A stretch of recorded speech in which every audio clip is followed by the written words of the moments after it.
España, desde el Centro Cultural, que siempre están todos los miércoles presentes. Bueno, y ahí van ingresando. Bueno, Araceli, ¿cómo estás vos? ¿Cómo viene la cosa en Moreno? Que estás ahí, ¿no? Sí, soy concejal acá, soy la presidenta del Consejo Deliberante, y acá estamos con mucho trabajo, laburando mucho, y a pesar de la pandemia haciendo muchas cosas, ¿no? Estamos contentos. Bien, bien, bueno, buenísimo. Acá muchos compañeros somos del distrito de Morón. ¿Qué tal? Algunos, ¿Cómo estás? Buenas tardes. ¿Cómo estás, Tulo? ¿cómo estás? ¿Cómo anda Dani? ¿Cómo anda Bien, Bianca? sí. Ahí van ingresando. Buenas, ¿cómo les va? Buenas tardes, bienvenido.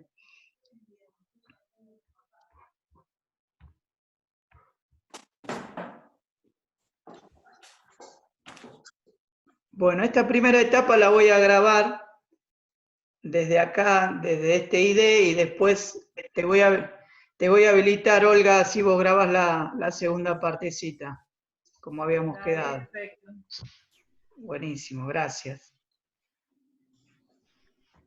Y si tenemos una tercera parte, también ahí la vamos a designar a Lili o a Zulma para que nos grabe la tercera parte. Ay, yo no sé dónde, cómo se graba, no tengo ni idea. ¡Hola! Hola Estela, bienvenida. ¿Cómo me costó entrar, Mati? Se caía y se caía. Me costó un montón. Bueno, ¿Tenés ya el está. teléfono de la abuela?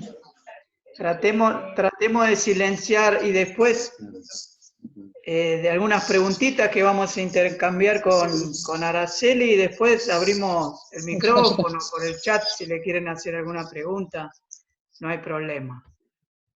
Así nos escuchamos un poquito mejor. ¿Escuchás bien, Araceli, vos? ¿Todo bien? Sí, muy bien. Buenísimo.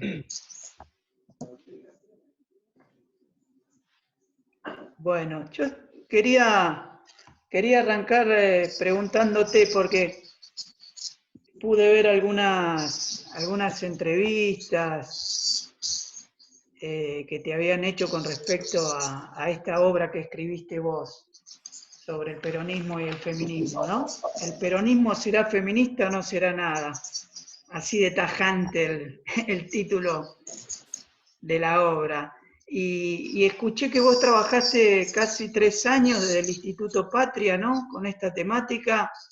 Ya venía desde hace tiempo. Sí, no, yo vengo trabajando el tema de género desde fines de la década del 80. Lo que es con el Instituto Patria es que, bueno, cuando se fundó el Instituto Patria, yo soy una de las fundadoras, se armaron diferentes comisiones ahí. Una de esas comisiones era la Comisión de Mujeres y Géneros, y desde ahí empezamos a pensar qué se podía hacer en cuanto a lo que Cristina quería que fuera ese espacio, ¿no? Un espacio de pensamiento y de acción. Y bueno, nos juntamos un grupo de compañeras y empezamos a dar un seminario que se llamó Peronismo y Feminismo, y que se fue reiterando y ampliando en los distintos años, y que bueno, que la verdad que esperábamos concurrencia, pero no tanto, fue masivo, digo, habíamos pensado 100 compañeras y vinieron como 700, tuvimos que ir al ND Ateneo para dar ese primer seminario, ¿no?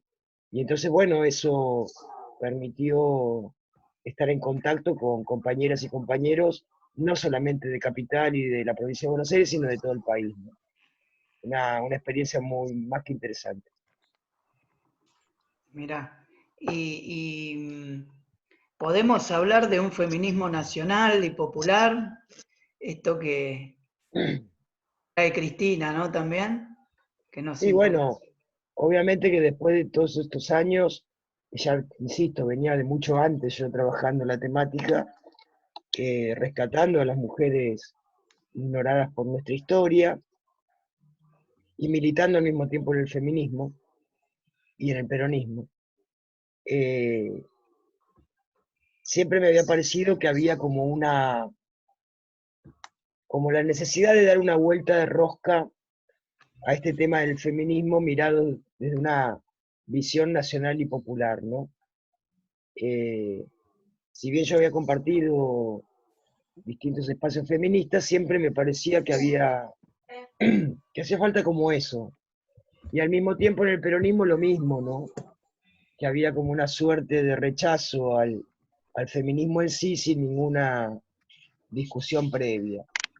Me parecía que bueno, que las dos cosas, las dos prevenciones que tenían en los dos espacios tenían que ver con esto, que no hay un solo feminismo, hay muchos feminismos.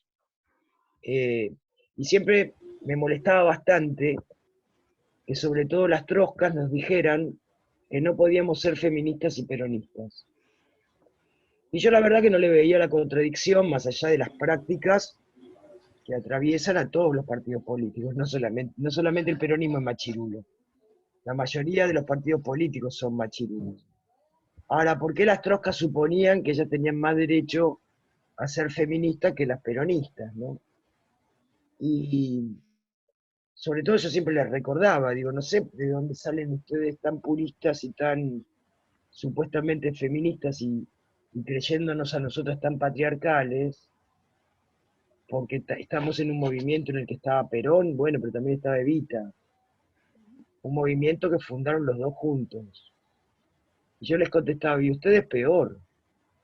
La verdad que quien relee las conversaciones de Lenin con Clara Zetkin, que fue la fundadora del feminismo socialista, llama mucho la atención cuando Lenin le dice a Clara, Clara, nosotros estamos queriendo imponer la dictadura del proletariado en el mundo y ustedes están perdiendo el tiempo hablando de sexualidad y de matrimonio. Cuando se dé la igualdad, cuando se dé la dictadura del proletariado, la igualdad de género se va a dar. Por supuesto que no se dio nada. No se dio ni la dictadura del proletariado, salvo en una parte del mundo, y tampoco se dio en esa parte del mundo donde supuestamente estaba la dictadura del proletariado, tampoco se dio la igualdad de género. Entonces, la verdad que esa molestia que siempre tuve, que otras compañeras también tenían, y discutíamos y hablábamos en los 90, editamos en el PJ de Capital Federal, una revista que se llamaba Mujeres, donde por suerte tuve el enorme privilegio de poder aprender de grandes maestras feministas y peronistas como Virginia Franganillo, como Juliana Marino, como Marcela Durrié, entre otras. Y la verdad que veníamos debatiendo este tema, que cierra cuando Cristina en el discurso del Senado, cuando la discusión de la IBE dice el peronismo es nacional, popular, democrático, y ahora tendrá que agregarle feminista.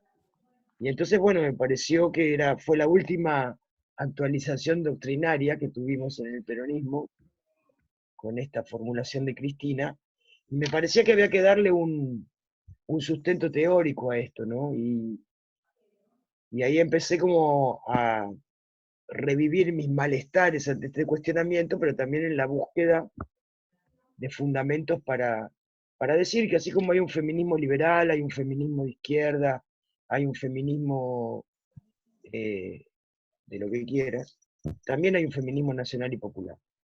Y que para esto lo que teníamos que hacer es usar esa vieja definición, vieja y brillante al mismo tiempo, de Arturo Jauretche.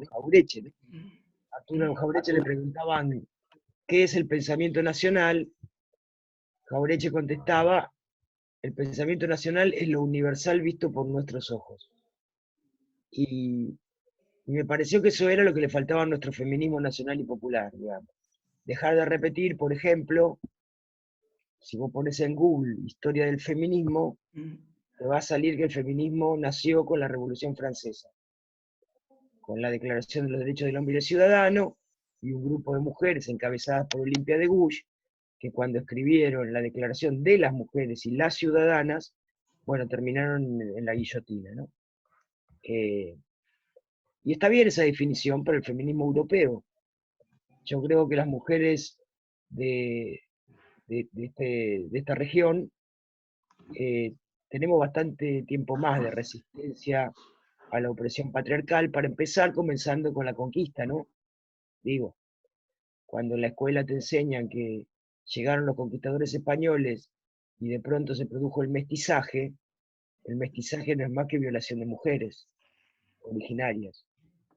Y entonces cuando vos empezás a mirar lo universal con tus propios ojos, como decía Jauretche, y en este caso aplicado al feminismo, te das cuenta que en la América Latina y en la Argentina en particular tenemos una enorme y larga lucha contra el patriarcado, y sobre todo si ha habido una fuerza política que nunca traicionó a las mujeres, ha sido el peronismo. Los derechos nuestros han avanzado siempre con el peronismo, aún con sus propias contradicciones, que insisto, las demás fuerzas también las tienen.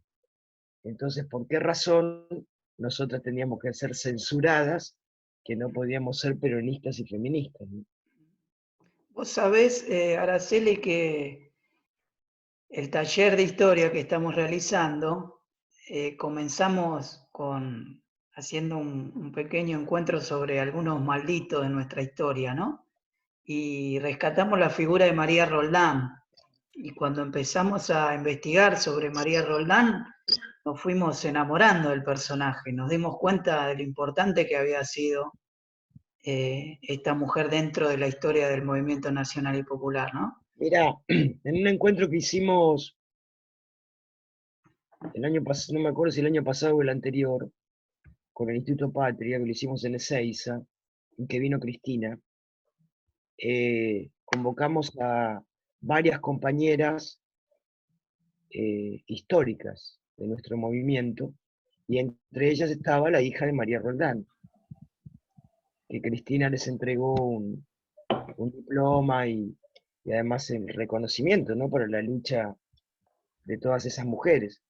La hija de María Roldán es una señora grande ya, que tomó la posta de su madre y siguió con su lucha ahí en La Plata. Pero sí, claro, nosotras, las mujeres argentinas, tenemos antecedentes enormes de lucha de mujeres, algunas con conciencia, otras sin ella, pero luchas al fin. Y a mí me gusta siempre decir que la historia en general, pero en el caso de las mujeres se ve con mucha claridad, es como una larga carrera de postas, ¿no?, donde una generación le pasa la posta a la otra para que continúe. En el caso, insisto, de las mujeres se ve clarísimo, porque siempre han sido luchas por derechos muy puntuales, muy claros, muy tremendo de no haberlos tenido, ¿no?, en ese momento. Pero toda la historia es así. La generación anterior pasa la posta a la que sigue tiene la obligación moral y ética y patriótica de dejarle a la que viene un mundo mejor que contra uno, ¿no? Yo siempre digo, sin ninguna duda, mi mamá fue más feliz que mi abuela y yo más feliz que mi mamá. Y espero que las que vengan sean más felices que yo, en cuanto a la lucha y eso, ¿no? Y en esto el peronismo es un ejemplo. Desde que apareció, tomó a las mujeres como uno de los sujetos a incluir. Digo, el peronismo vino a incluir a los excluidos. ¿Quiénes eran los excluidos? Bueno, los trabajadores, los ancianos, los niños pobres y las mujeres. Ahí sin distinción de ningún tipo de clase. Claro, y ahí te quería preguntar, Araceli, porque siempre leo sobre la historia de la lucha de las mujeres en la Argentina y uno se remonta a las primeras agrupaciones, los primeros centros feministas desde el Partido Socialista, ¿no? Me llamó la atención siempre de que llegado el momento, que llega el peronismo, llega emergiendo la figura de Perón, que ya venía hablando sobre proclamar el voto femenino y esas cuestiones, y me llama la atención cómo con algunos argumentos, ¿no?, cómo se pusieron en contra de los mismos derechos que durante tanto tiempo venían luchando, ¿no? Y uno puede Bueno, entender en Victorio Campo, pero no puede entender en otras quizás, ¿no? pero fueron fieles a sus partidos políticos. Ujú. Hay que recordar que en cuanto apareció Perón, se levantó la Unión Democrática, donde se juntaron todos, Ujú. radicales, socialistas, comunistas, demócratas progresistas, liberales, nacionalistas, católicos, con un gran rejunte liderado por el embajador de los Estados Unidos, Steve Braden, y bueno, estas compañeras que tanto habían luchado desde el comienzo del siglo quedaron de la vereda enfrente, Ujú. y nunca pudieron superar eh, esa contradicción, ¿no? Que en verdad es una contradicción bastante más grande. Hoy, justo que hoy son 65 años del golpe Ujú. de la autodenominada y mal llamada Revolución Libertadora contra Perón, eh, que desató un antiperonismo furioso. Digamos, yo creo que más que gobernar, lo que tenían como objetivo era que desaparezca el peronismo. Eh, bueno, ya todos sabemos, desde prohibirte con un decreto, 41-61, decir Perón, Evita, levantar la marcha, todo eso, hasta encarcelar, exiliar, perseguir, fusilar, sin juicio previo, digamos. Bueno, antes habían bombardeado la Plaza de Mayo, habían bombardeado los civiles, ¿no? Y entonces, bueno, esta larga historia de gorilismo, que ahora parece que estamos en un rebrote, parece que el COVID eh, también agudizó el gorilismo, digamos. Eh, Tiene una larga historia, digamos, se explica desde nuestra propia historia por qué sectores que debieran estar agradecidos al peronismo terminan aliándose con sus propios verdugos, porque esto es lo que hacen. Y bueno, las feministas de aquel tiempo hicieron lo mismo, se terminaron aliando con los que le negaron derechos hasta el peronismo, y el peronismo que se los daba, eh, bueno, lo rechazaron, ¿no? Y no era una cuestión de clase, porque no eran todas Victorio Campo. Eh, Trabajadoras humildes, también la socialista, por ejemplo, mi abuela era empleada doméstica, limpiaba casas, y era profundamente antiperonista, y, vos le preguntás, y además era raro porque era una mujer profundamente solidaria, y una mujer profundamente siempre dispuesta a ayudar a los demás, y vos decís, pero abuela, por favor, ¿por qué? Y ella te decía que no, que ella era socialista, y que no podía ser peronista. Y vos decís, pero abuela, por Dios. Y no, y se reía Evita, bueno, después no, después terminó, creo que a fuerza de que todos los nietos le salimos peronistas, no tuvo más remedio la pobre vieja, por amor a nosotros creo que terminó votando el peronismo, pero quiero decir, se daban esas contradicciones, que en verdad lo que tenía que ver, más que nada, es, a ver, el peronismo vino a cambiar el paradigma. Durante generaciones y generaciones, desde Rivadavia en adelante, los argentinos fueron criados creyendo que Europa era la civilización y que la propia cultura era bárbara, digamos. Pasaron todas las etapas que te imagines desde el 1820 hasta el 80, ¿no? Cuando se consolida esta cuestión, eh, y la escuela, con la ley 1420, es una gran difusora de cuál era el ideal de argentino. Bueno, tenía que ser blanco, tenía que tener ascendencia europea en lo posible, y si no la tenía, bueno, que tenía que tener modales propios de, de la cultura europea, digamos. Todo lo que no era esto, es decir, toda la provincia, era bárbaro. Inventaron el mito, sobre todo en el centenario, del famoso crisol de razas.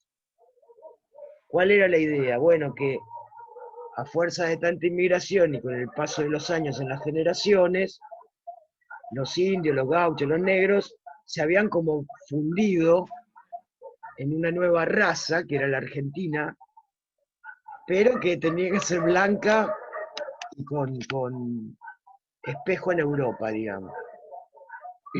Este era el paradigma. Te tenías que vestir como se vestía la aristocracia, tenías que tener los modales de la aristocracia, buena presencia, preocupación individual por tu propio adelantamiento en la cultura y también en la plata, en lo económico. Y bueno, quienes tenían estas condiciones eran los que conseguían los mejores empleos. Y entonces se afanaban por imitar esto. Digo, después las revistas de moda, Caras y Caretas, todas esas revistas te iban diciendo cómo debía vestirse la mujer argentina, por ejemplo. ¿Y cómo era la mujer argentina? Blanca, de imitación de Europa, digamos. Todo lo demás quedaba afuera. Cuando viene el peronismo, cambia ese paradigma. Y entonces dice, no, no, no. El ideal de argentino y el ideal de las mujeres argentinas son los y las trabajadoras. Y se pudrió todo. Porque en general, los y las trabajadoras eran morochones, eran criollos, no eran blanquitos. Y tampoco se vestían a la usanza europea. Por eso de los descamisados, bueno, toda la historia, ¿no? Eran grasas. Entonces, cuando el 17 de octubre irrumpen en la ciudad de Buenos Aires, y la porteñada empieza a ver eso, dice, por Dios, ¿qué es esto? Uno llegó a escribir en el diario que la gente que venía tenía cara difícil, porque no eran los rasgos europeos y demás. Y esto es lo que no se lo bancaron y no se lo bancaron nunca más. No se bancaron ese cambio de paradigma. No, no, no, no. ¿Cómo iba a ser cómo iba a ser el ideal aquello que durante generaciones les habían enseñado que era lo que impedía la modernización de la Argentina? Y esos gauchos, esos criollos, esos brutos, era lo que impedía la modernización de la Argentina. ¿Y cómo era la modernización de la Argentina? A imitación de Buenos Aires y el litoral, que fueron los sectores beneficiados con la economía de la División Internacional del Trabajo, que relegó al resto de las provincias a la pobreza. Y esto no lo perdonaron nunca. Y hoy, vos fijate, cuando vos los ves, te insultan, porque además no es un pensamiento racional, no tienen un fundamento político. Dicen burradas. Entonces te van a decir negros de mierda, vagos. Claro, porque viene de eso. A ver, ¿qué era la reacción? A ver, ¿por qué tenemos que preocuparnos por estudiar y cultivarnos si ahora los negros ocupan la banca del Congreso? ¿Por qué no tenemos que preocupar por destacar en nuestro trabajo e incluso pisarle la cabeza al otro si fuera posible, si ahora los sindicatos le suben el sueldo a todos por igual? ¿Por qué no tenemos que esforzar para tener una casa si el Estado le construye casas a cualquiera? Estos eran los razonamientos. Y siguen hoy están tal cual intactos. Entonces ves gente, docentes, jubilados, que sin ninguna duda durante el gobierno de Néstor y Cristina mejoraron su situación, salen a defender a Vicentín. Y vos decís, esto es una locura. Vivimos en un pueblo loco. No, no vivimos en un pueblo loco, vivimos en un pueblo que ha sido formado de esta manera y que bueno, que está dividido en dos. ¿Qué va a hacer? ¿Es así? Pensaba en esto que decías del golpe del 55, del rol de la mujer en la resistencia, ¿no? Que a veces está bastante ninguneada en la historiografía de la historia social, en una historia oficial ni hablar, ¿no? Pero el rol, por ejemplo, de Alicia Eguren, el rol de Delia Parodi, ¿no? Tanta. A ver, perdón. En la historia social está negado el pueblo, ¿eh? En Sí, bueno. la historia social es eurocéntrica, ¿eh? Se lo debemos a José Luis Romero, que Dios lo tenga en la gloria, Sí. que después del golpe de Estado del 55 fue rector de la UBA, y que se encargó de echar a todos los profesores que tenían un pensamiento nacional y popular, y que junto con Gino Germani en la sociología, él con la historia, hicieron todo un relato, que además lo que tenían de objetivo era desperonizar. Bueno, Romero inventó la Argentina aluvial, ¿no? Lo aluvial éramos nosotros. Pero bueno, la historia social, la verdad que no ha contribuido en nada a modificar. Lo único que hizo es modernizó un cachito la historia liberal de Mitre, liberal y porteña, agregándole sí la colaboración de otras ciencias, que está muy bueno para la interpretación de la historia, digamos. Pero convengamos que lo académico en la Argentina sigue siendo eurocéntrico. Y la historia no escapa de eso, ¿no? Sí, pensaba que todavía priman las universidades. Bueno, por suerte, ahora en las universidades del conurbano hay otro tipo de bibliografía, ¿no? Que se está acercando. Y para volver un poquito al tema que nos convoca del feminismo, el peronismo, ¿cómo ves la figura de Cristina en el peronismo? Creo que es clave, ¿no? ¿Cómo ves vos en el sentido de profundizar las banderas del feminismo a través del peronismo, del kirchnerismo? Mirá, yo creo que Cristina es el mejor cuadro que ha dado el peronismo en los últimos años, ¿no? Las últimas décadas. Encima hacían un binomio irrepetible con Néstor, ¿no? Y que tuvimos tanta mala suerte de que se muriera tan joven. Pero creo que el kirchnerismo lo que ha hecho es, bueno, a venir a tomar las viejas banderas del peronismo y recuperarlas y actualizarlas al siglo XXI. A mí me parece que si Néstor y Cristina no hubieran existido, el peronismo corría serio riesgo de terminarlo siendo lo que hoy es la Unión Cívica Radical, que da mucha pena. Que vos decís, ¿cómo es posible? Yo los veo acá en Moreno, me peleo siempre con uno, porque más yo no puedo creer que sea tan gorila, ¿viste? Digo, que la esencia, partido histórico, tan importante, tan popular, tan enorme para lo que significó la historia del pueblo argentino, sobre todo los sectores más postergados, hayan terminado en esto, francamente. Pero la verdad que creo que si Néstor y Cristina no hubieran aparecido, el peronismo corría el mismo destino, ¿no? Después de los 90 y después de bueno, la debacle del 2000, ¿no? Toda la historia, pero quiero decir, lo que se perfilaba algo muy feo, muy alejado de la esencia del peronismo, muy alejado de su misión fundacional de reparar. El peronismo vino a reparar. Si vos te fijas, todas las etapas históricas siempre está reparando. Reparó la década infame con Perón, después en el 73 reparó los 18 años de proscripción y de políticas milicas liberales, entreguistas. Nos masacraron en el 76, en el 83, bueno, perdimos por primera vez las elecciones, en el 89, con un caballo de Troya, ¿no? Porque venía el neoliberalismo adentro. Mal que mal, Menem llegó a reparar la hiperinflación y todo lo que había dejado el otro gobierno. Por supuesto que mintió y después fue un espanto, y continuando el proceso de la dictadura que terminó la debacle del 2001, ¿no? Y Néstor vino a reparar eso, y Cristina lo continuó, y gobernamos 12 años, y perdimos las elecciones en el 2015, cosa que yo tengo mis serias dudas.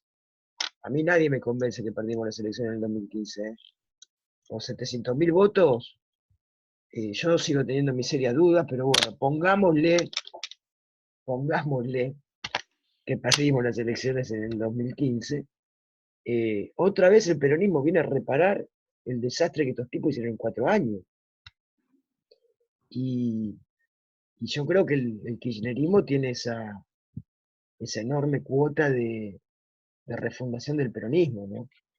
De salvarlo de que terminara siendo la UCR hoy. Sí, y en Cristina quizás se condensa todo ese odio, ¿no? Antipopular, antiperonista, ¿no? Que es terrible, Pasa lamentablemente. que es muy difícil darle a Cristina. A ver, Es una mujer brillante, es inteligente, formada, es linda. Y encima es un cuadro político que tiene la capacidad de ver antes que los otros las cosas. Digo, la última jugada de ponerlo a Alberto, la verdad, chapó. Digo, y además porque fue una mujer, digo, un tipo no hace eso, ¿eh? A ver, ¿qué dirigente le iba a dar? Iba a dar un paso al costado, le iba a dar la centralidad a otro y encima le iba a dar sus votos. No existe. Los tipos no hacen eso. Es una mujer. Pero además tuvo el gesto de Eva, el gesto del renunciamiento de Eva. Cuando vos lees los testimonios de qué pasó después del Cabildo Abierto, que él del 52, y que hay películas que dicen que Perón le dijo que tenía cáncer, no es verdad porque no sabían todavía que tenía cáncer. Estaba enferma, sí, pero no sabían que tenía cáncer, le dieron el diagnóstico justo un mes después. Lo que Perón le dijo lo cuenta Vera Pichel, una compañera peronista, periodista además, amiga de Eva, porque le había ayudado a Eva en sus tiempos de actriz a conseguir alguna tapa de revistas, qué sé yo. Vera escribió un libro que se llama Evita Íntima, lo escribió en los 90, yo la llegué a conocer, le hablé con ella. Estaba vieja, ¿no? Y Vera cuenta que Evita le contó que después de aquel acto llegaron a la residencia y que Perón le dijo a Eva, mirá negrita, en la política a veces hay que comerse sapos. Vos merecés más que nadie el puesto de vicepresidenta. Pero si te ponemos en ese lugar, los muchachos de los cuarteles se van a levantar, ya están inquietos. Mejor, le dijo, sigamos como estábamos hasta ahora, pongamos cualquiera como vicepresidente, y sigamos construyendo la revolución que estamos construyendo. De hecho, otra vez fue el vicepresidente Hortensio Quijano, estaba viejo y enfermo y se murió. Ni siquiera pudo llegar a asumir. Pero bueno, digo, Evita y Cristina, ¿eh? Yo no he visto a otro en la historia argentina hacer semejante gesto de renunciamiento teniendo el apoyo que tenía. No hay otro dirigente ni dirigenta en la política actual que reúna todas esas capacidades. No la hay. Y entonces, bueno, ¿qué va a hacer? La mujer es brillante. ¿Y qué va a hacer? La mujer es peronista, por suerte, y es nuestra. Y bueno, y ahí los tenés. Ponés la tele y no podés creer a algunos periodistas que dicen Cristina, Cristina, Cristina, Cristina. No, dicen otra cosa. Y Cristina ni habla. Antes porque hablaba, y ahora porque no habla. Pero tienen como una suerte de obsesión con Cristina. Y Cristina no habla, pero conduce. Sí. Y ese odio también nosotros lo transformamos en amor, ¿no? A El Cristina. peronismo nunca odió. El peronismo nunca odió, en ninguna etapa. Claro. Siempre que gobernamos, celebramos. A ver, obtener y dar derechos da mucha alegría. No tenemos tiempo para el odio. Tenemos tiempo para la fiesta, para la celebración. Así no fue, ¿no? También cuando llegamos al gobierno siempre nos pasó lo mismo. Eran tantas las cosas que hacer que para qué ponerte a tomarte venganza, ¿no? De hecho, ni siquiera la revisión de la década del 70 ni siquiera se ha hecho con ese espíritu, se ha hecho con un espíritu de justicia y de enorme respeto. Ni uno solo de nosotros y nosotras tomamos justicia por nuestra propia mano, a pesar que nos negaban la justicia durante décadas. Nadie lo hizo, a nadie se le ocurrió, ¿no? Y las madres son ejemplo de eso. Somos gente buena, somos gente pacífica, somos gente del pueblo, queremos vivir tranquilo, queremos vivir en paz con nuestra familia, con nuestros vecinos, con nuestras comunidades. No somos gente complicada. Los complicados son nosotros. Que encima no les alcanza para gobernar. Cada vez que gobiernan hacen porquería. ¿Qué culpa tenemos nosotros? La verdad que sí.